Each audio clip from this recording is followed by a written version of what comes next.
রাশিয়ার কাছ থেকে আধুনিক সুখোই S-35 যুদ্ধবিমান কেনার বিষয়ে একটি চুক্তিতে পৌঁছেছে ইরান। দেশটির রাষ্ট্রীয় গণমাধ্যম গতকাল শনিবার এ তথ্য জানিয়েছে। রাশিয়া ও ইরানের মধ্যে সম্পর্ক জোরদার হচ্ছে। ইতিমধ্যে রাশিয়া ইউক্রেন যুদ্ধে ইরানের তৈরি ড্রোন রাশিয়াকে ব্যবহার করতে দেখা গেছে। এখন রাশিয়ার কাছ থেকে ইরানের যুদ্ধবিমান কেনার বিষয়ে খবর এলো। জাতিসংঘে ইরান মিশনকে উদ্ধৃত করে দেশটির রাষ্ট্রীয় সম্প্রচার মাধ্যম IRIB জানায়, রাশিয়ার সুখোই S-35 যুদ্ধবিমান ইরানের কাছে কারিগরিকভাবে গ্রহণযোগ্য। এই যুদ্ধবিমান কেনার জন্য ইরান একটি চুক্তি চূড়ান্ত করেছে। চুক্তির তথ্য সঠিক কিনা সে বিষয়ে এখনও রাশিয়ার পক্ষ থেকে কোনো বক্তব্য পাওয়া যায়নি। তবে IRIB জানিয়েছে, ইরান আরও কয়েকটি দেশের কাছ থেকে সামরিক যুদ্ধবিমান কেনার বিষয়ে তেহরান খোঁজখবর করছে।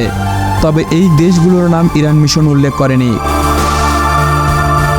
রাশিয়ার প্রেসিডেন্ট ভ্লাদিমির পুতিন গত জুলাই তেহরানে গিয়েছিল ইরানের সর্বোচ্চ নেতা আয়াতুল্লাহ আল খামেনির সঙ্গে দেখা করতে। রাশিয়া ইউক্রেন যুদ্ধের জেরে পশ্চিমা চাপের মুখে মস্কো ও তেহরানের মধ্যে ঘনিষ্ঠ সম্পর্কের উপর গুরুত্ব আরোপ করেছে পুতিন।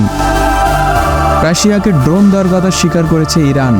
তবে তেহরানের ভাষ্য, গত বছরের 24 ফেব্রুয়ারি ইউক্রেনের রুশ হামলার আগেই তারা মস্কোকে এ ড্রোন দিয়েছে।